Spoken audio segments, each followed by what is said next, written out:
जब कहीं सत्संग हो रहा होता है तो उस सत्संग में बहुत सारी औरतें चिल्लाती हैं, बीच में चिल्लाती हैं, बहुत जोरों से चिल्लाती हैं।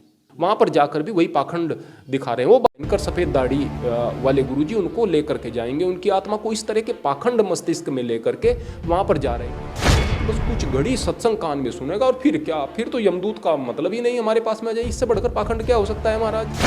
ये जो केवल गुरु गुरु गुरु गुरु करके और ये मानते हैं कि वह त्रिकालदर्शी है और वही परमात्मा है। हाँ जी दोस्तों, वेलकम बैक। की हाल चाल साਰਿਆਂ ਦਾ। दोस्तों ਅੱਜ ਇੱਕ ਵੀਡੀਓ ਤੁਸੀਂ ਕੁਝ ਹਫ਼ਤੇ ਪਹਿਲਾਂ ਦੇਖੀ ਹੋਣੀ ਆ। ਮੈਂ ਵੀ ਕੁਝ ਹਫ਼ਤੇ ਪਹਿਲਾਂ ਹੀ ਦੇਖੀ ਸੀ। ਮੈਂ ਇਹ ਵੀਡੀਓ ਬਣਾਉਣੀ ਨਹੀਂ ਸੀ, ਲੇਕਿਨ ਕੁਝ ਕਲੀਅਰ ਕਰਨ ਵਾਸਤੇ ਮੈਂ ਇਹ ਵੀਡੀਓ ਬਣਾਈ ਆ। ਉਹ ਵੀਡੀਓ ਦੇ ਥੱਲੇ ਕਮੈਂਟ ਵੀ ਦੇਖੇ ਤੇ ਮੈਨੂੰ ਕੁਝ ਇੰਸਟਾਗ੍ਰਾਮ ਤੇ ਦੋਸਤਾਂ ਨੇ ਮੈਸੇਜ ਕੀਤਾ ਕਿ ਇਹ ਵੀਡੀਓ ਤੇ ਤੁਸੀਂ ਇੱਕ ਵੀਡੀਓ ਬਣਾਓ। ਗੱਲ ਇਹ ਆ ਕਿ ਉਹਨਾਂ ਨੂੰ ਮਿਸਅੰਡਰਸਟੈਂਡਿੰਗ ਲੱਗ ਗਈ ਆ, ਤਾਂ ਉਹ ਗਲਤਫਹਿਮੀ दूर करने ਲਈ मैं ये वीडियो बनाने लग्या वा। पहला तुसी वीडियो देखो, कुछ शॉर्ट्स देखो।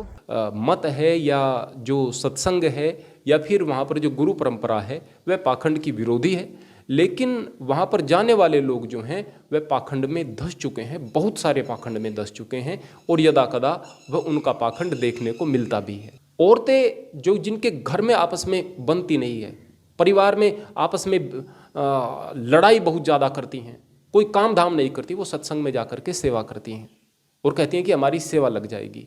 इस तरह के पाखंड, इस तरह के आडंबर चल रहे हैं। आपके बच्चे नहीं सुधर रहे हैं, आप बड़े सत्संगी हैं और आपके बच्चे पूरे तरीके से बिगड़ रहे हैं, धर्म की तरफ नहीं बढ़ रहे। अगर आपका धर्म या आपके जीवन में आध्यात्म दोनों में से कोई एक चीज़ भी होती तो बच्चों पर भी उसका प्रभाव होता, लेकिन बच्चों पर प्रभाव इसलिए नहीं है क्योंकि आप वहाँ पर इसलिए गए हैं कि आपको गुरु में भगवान दिख रहे थे।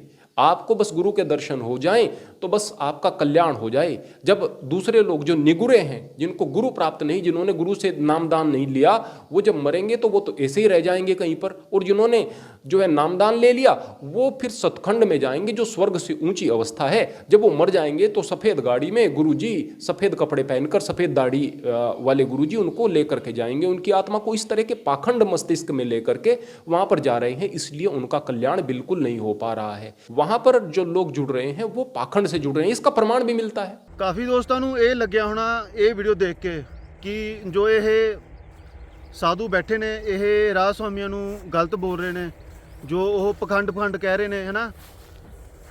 ਦੋਸਤੋ ਗੱਲ ਇਹ ਆ ਕਿ ਜੋ ਉਹਨਾਂ ਨੇ ਗੱਲਾਂ ਕਹੀਆਂ ਨੇ ਉਹ ਉਹਨਾਂ ਨੇ ਆਪਣੇ ਤਰੀਕੇ ਨਾਲ ਕਹੀਆਂ ਨੇ, ਲੇਕਿਨ ਗੱਲਾਂ ਉਹਨਾਂ ਦੇ ਸੱਚੀਆਂ ਨੇ।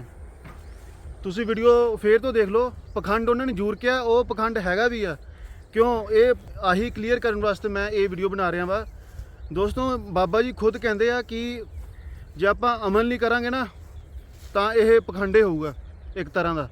ਆਪਾਂ ਸਾਰਿਆਂ ਨੂੰ ਪਤਾ, ਜੇ ਹੁਣ ਮੈਂ ਸਤਸੰਗ ਸੁਣਾ, ਸੇਵਾ ਕਰੀ ਜਾਵਾਂ, ਸਤਸੰਗ ਸੁਣੀ ਜਾਵਾਂ, ਹੈ ਨਾ, ਤੇ ਅਮਲ ਨਾ ਕਰਾਂ, ਉਹੀ ਗੱਲਾਂ ਆਪਣੇ ਘਰੇ ਆ ਕੇ ਮੈਂ ਫੇਰ ਇੱਕ ਦੂਜੇ ਨਾਲ ਮੈਂ ਝਗੜਾ ਕਰਾਂ ਜਾਂ ਉਹੀ ਚੁਗਲੀ ਨਿੰਦਾ ਚੁਗਲੀ ਕਰਾਂ, ਫਿਰ ਇਹ ਪਖੰਡ ਹੋਊਗਾ। ਬਾਬਾ ਜੀ ਖੁਦ ਕਹਿੰਦੇ ਆ ਤੇ ਸਵਾਮੀ ਜੀ ਮਹਾਰਾਜ ਜੀ ਨੇ ਆਪਣੀ ਬਾਣੀ ਵਿੱਚ ਵੀ ਲਿਖਿਆ ਵਾ। ਤੁਸੀਂ ਬਾਬਾ ਜੀ ਤੋਂ ਸੁਣਿਆ ਹੋਣਾ ਜਾਂ ਸਤਸੰਗ ਵਿੱਚ ਕਹਿੰਦੇ ਆ ਕਿ ਜੇ ਆਪਾਂ ਅਮਲ ਨਹੀਂ ਕਰਾਂਗੇ, ਜੇ ਡੇਰੇ ਵਿੱਚ ਆਪਾਂ ਸਾਫ ਸਫਾਈ ਰੱਖਾਂਗੇ ਜਾਂ ਬਾਕੀ ਹੋਰ ਗੱਲਾਂ ਵੱਲ ਧਿਆਨ ਦੇਵਾਂਗੇ ਤੇ ਉਹੀ ਗੱਲਾਂ ਆਪਾਂ ਜਿੱਥੇ ਮਰਜ਼ੀ ਹੋਈਏ ਉੱਥੇ ਲਾਗੂ ਹੁੰਦੀਆਂ ਨੇ। ਇੱਕ ਗੱਲ ਤੁਸੀਂ ਹੋਰ ਕਹਿੰਦੇ, ਉਹਨਾਂ ਨੂੰ ਸੁਣਿਆ ਹੋਣਾ ਕਿ ਇਹ ਲਿਫਾਫੇਬਾਜ਼ੀ ਚੱਲਣੀ ਨਹੀਂ ਹੈਗੀ, ਤੇ ਇਹ ਗੱਲਾਂ ਤਾਂ ਬਾਬਾ ਜੀ ਕਹਿੰਦੇ, ਬਟ ਇਹਨੇ ਜਿਵੇਂ ਆਪਣੇ ਤਰੀਕੇ ਨਾਲ ਕਹੀਆਂ ਨੇ ਇਸ ਸਾਧੂ ਨੇ, ਤਾਂ ਕਈ ਦੋਸਤਾਂ ਨੂੰ ਬੁਰਾ ਲੱਗਿਆ ਵਾ। ਕਈ ਦੋਸਤਾਂ ਨੂੰ ਇਹ ਲੱਗਿਆ ਕਿ ਇਹ ਹੇਟ ਕਰ ਰਿਹਾ ਵਾ ਜਾਂ ਕੁਝ ਗਲਤ ਕਹਿ ਰਿਹਾ ਵਾ। ਹੋਰ ਡੀਪਲੀ मैं ਤੁਹਾਨੂੰ ਦੱਸਦਾ। जब कहीं सत्संग हो रहा होता है तो उस सत्संग में बहुत सारी औरतें चिल्लाती हैं, बीच में चिल्लाती हैं, बहुत जोरों से चिल्लाती हैं। ऐसे जैसे कि वो कहीं बालाजी के मंदिर में बैठी हुई हूँ, जैसे कि वो कहीं पर साईं के मंदिर में बैठी हुई हूँ, जैसे कि कहीं पर वो किसी माड़ी वगैरह होती हैं जहाँ पर भूत भगाए जाते हैं, वहाँ पर बैठी हुई हूँ। तो वो दिखाना क्या चाहती हैं कि गुरुजी को देखकर ये साक्षात भगवान है, मेरे अंदर का भूत निकल करके भाग गया।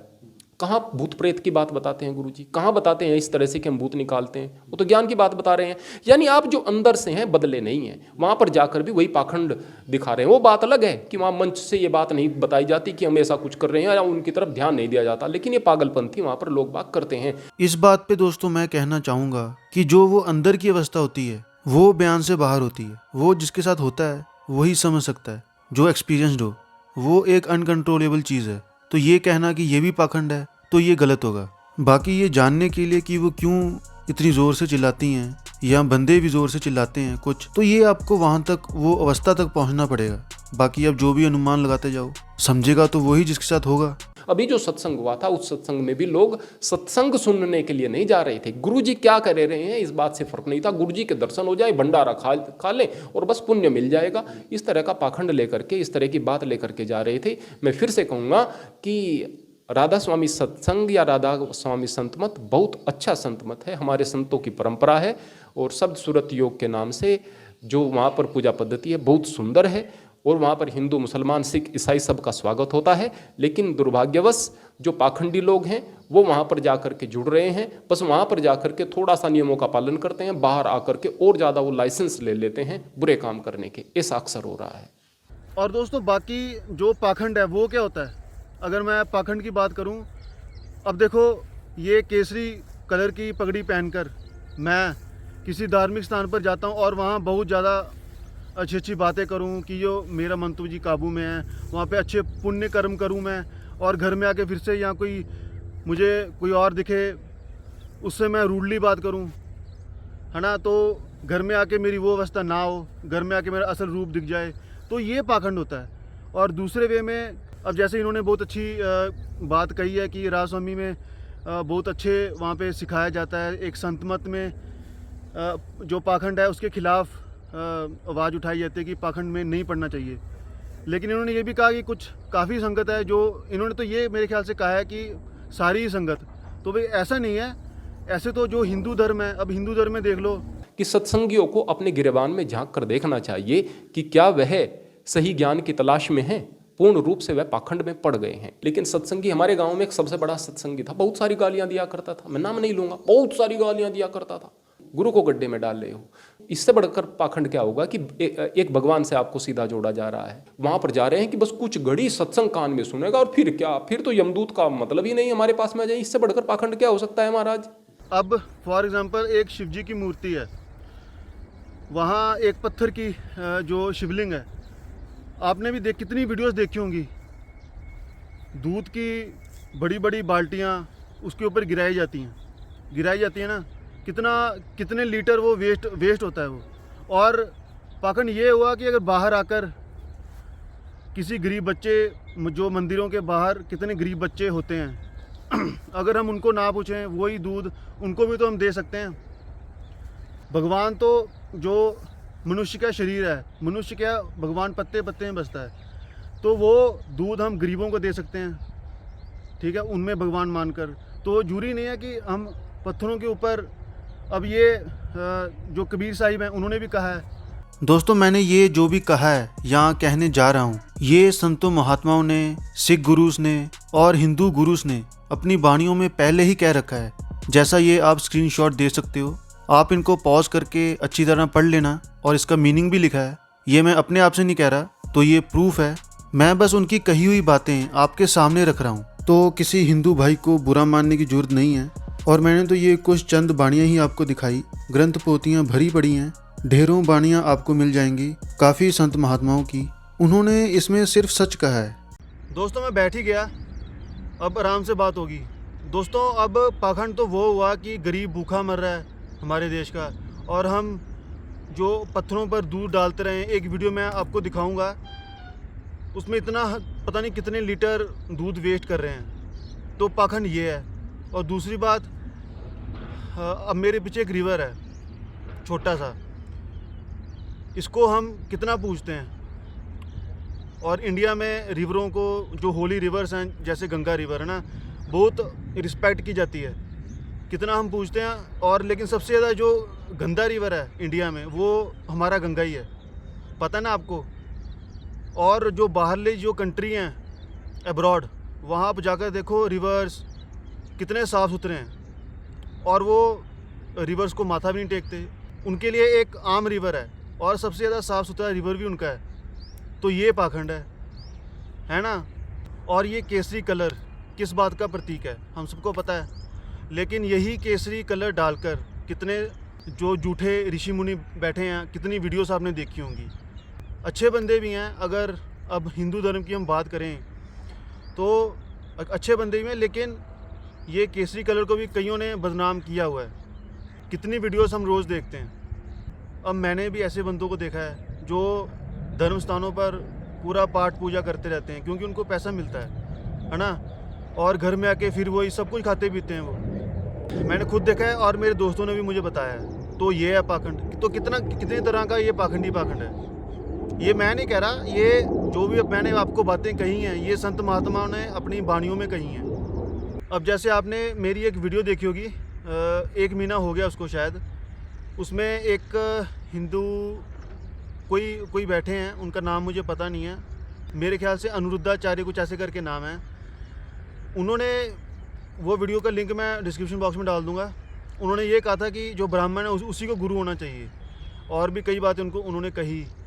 तो ये पाखंड है।